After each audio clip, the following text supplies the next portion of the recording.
Eu vou querer falar do Vasco daqui a pouco, Fragoso. É o nosso próximo assunto aqui. E o Vasco está se encaminhando juridicamente para que a SAF seja novamente vendida, no caso, revendida. E a nova administração da SAF do Vasco, ou a nova grana, o novo investidor, tem ligação com o Palmeiras, ainda que o Vasco diga que seja uma ligação totalmente indireta, ou que não exista essa ligação, já que o cara que vai colocar a grana no Vasco é filho do José Lamáquia, né? É o Marcos Lamáquia, o José Lamáquia, dono da Crefisa, e por ser filho do José Lamáquia, ele é enteado da Leila Pereira, hoje presidente do Palmeiras. O Vasco diz, né, e juridicamente está muito amparado a isso, que ele tem vida financeira totalmente independente, né, das empresas do pai, da própria madrasta, da Leila Pereira.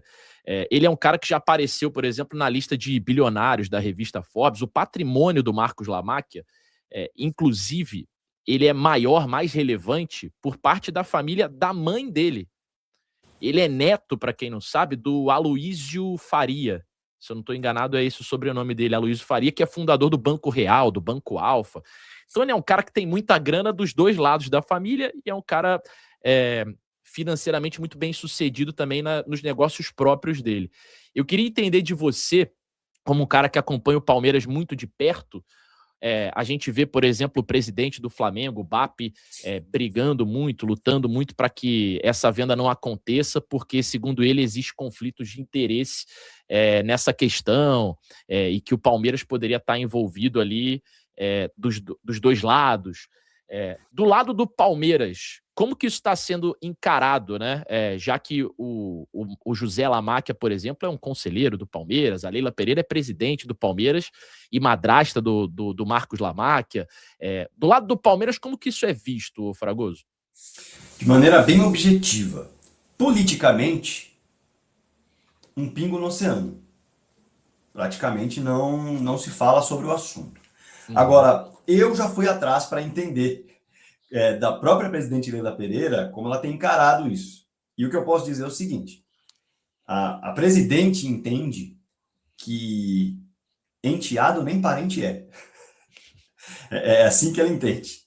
E ela disse: eu não posso simplesmente impedir, se é uma vontade do Marcos, que é enteado, nem parente meu por mais que exista uma relação, que ele tenha visto o sucesso que foi o trabalho que foi feito no Palmeiras e ele queira fazer algo parecido no Vasco. Isso eu ouvi, né, trabalhando aí com fontes. E ainda por cima, conversando com uma pessoa, essa pessoa disse assim: pede para quem está incomodado dar uma olhadinha na única derrota do Palmeiras no Campeonato Brasileiro, para quem que foi? Foi pro Vasco. Em São Januário, né? Então, assim, dentro do Palmeiras, a sensação ela é de que há sim um incômodo de alguns rivais do Vasco pelo fato de que o Palmeiras é um projeto bem sucedido e alguém que conhece de perto quem fez este projeto, quem deu, na verdade, sequência a este projeto e fez do Palmeiras um clube associativo com cara de empresa, chegando ao Vasco da Gama. Então, é assim que entende, posso dizer com tranquilidade, a Leila Pereira, o que está rolando. E na parte política do clube, um pingo no oceano.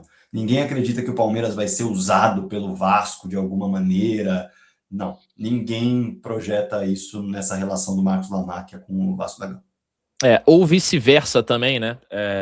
Eu acho que, assim, existem coisas que você precisa tomar cuidado e jornalisticamente é o nosso papel olhar e, sobretudo no caso do Vasco, que já teve uma decepção gigantesca e uma venda que quase fez o clube ruir de vez com a 777. Eu sou torcedor do Vasco, mas obviamente eu vou me dividir aqui entre torcedor e jornalista. Até pelo que aconteceu com a 777, o torcedor do Vasco hoje ele fala, pô, o clube precisa ser vendido. Ou é isso, ou não tem mais jeito. até pela situação financeira que o Vasco se colocou e principalmente política, né? A política do Vasco é algo muito sórdido, desde que eu me conheço por gente. É necessário olhar com calma, averiguar e ver quais são as reais intenções, qual é a grana que vai ser colocada e como que isso vai ser costurado juridicamente e corporativamente falando, né? Já que hoje o Vasco é uma empresa.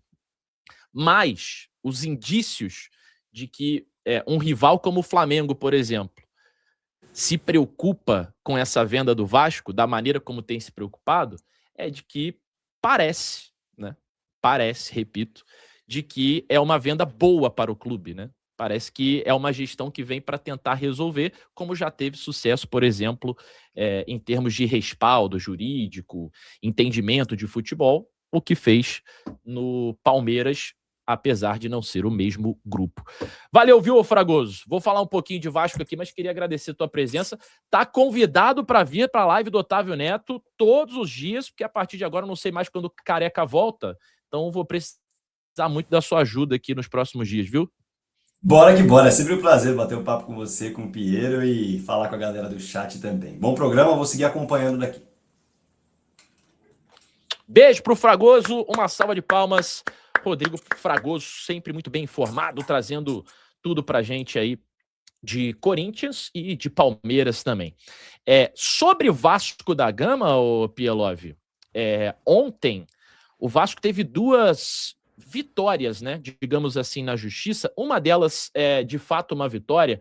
O Vasco, ele entra com algumas manifestações apresentadas lá nos autos jurídicos da recuperação judicial, e a justiça aprovou um novo financiamento DIP, que nada mais é do que, a grosso modo, um empréstimo, né, de 40 milhões de reais, junto à empresa hoje chamada Almirante Participações. Essa Almirante Participações já é uma empresa criada para a nova SAF do Vasco.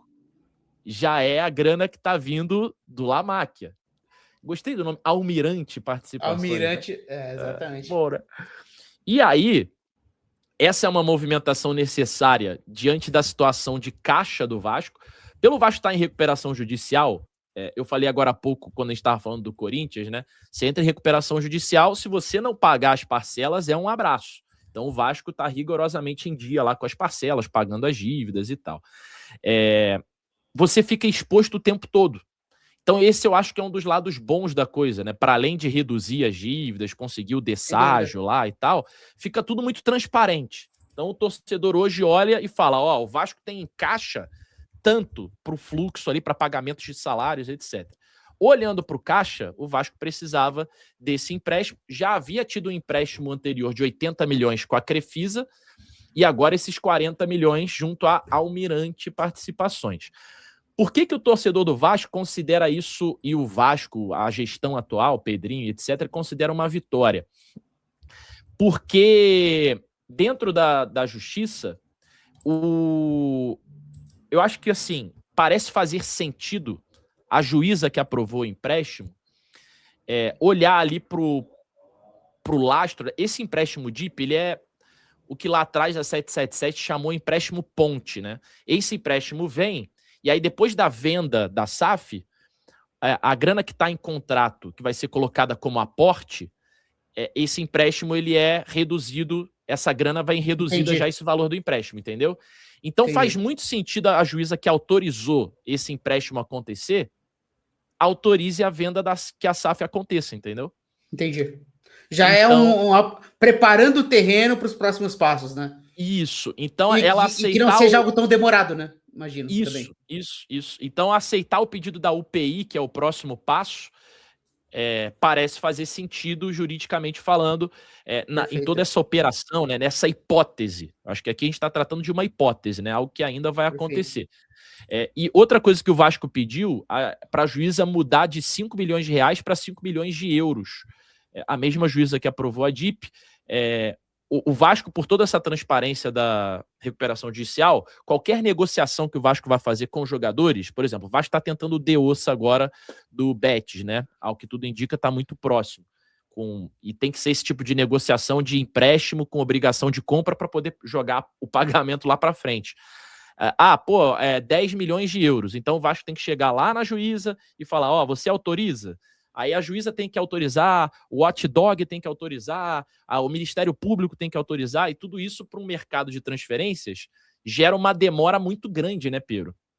E a gente sabe que a velocidade é necessária para isso. O Vasco entende que, esse processo faz com que o mercado olhe e consiga atravessar, enfim, atrapalha de várias maneiras. E o Vasco precisa de jogador, né? O Vasco na tabela. precisa de jogador. O Vasco tem esse modelo de negociação como cabível para poder fazer esse investimento e tal. Então, o Vasco também pediu para que essa juíza troque esse valor de 5 milhões de reais, que entende que ela errou ali, né, para 5 milhões de euros. Isso seria a média das negociações no futebol brasileiro atual, para que o Vasco não precise, a toda a negociação que vai fazer, pedir lá para a justiça. Perfeito. E tal, e essa demora aconteça. Então, no segmento da hipótese, parece que o Vasco vai dando passos aí interessantes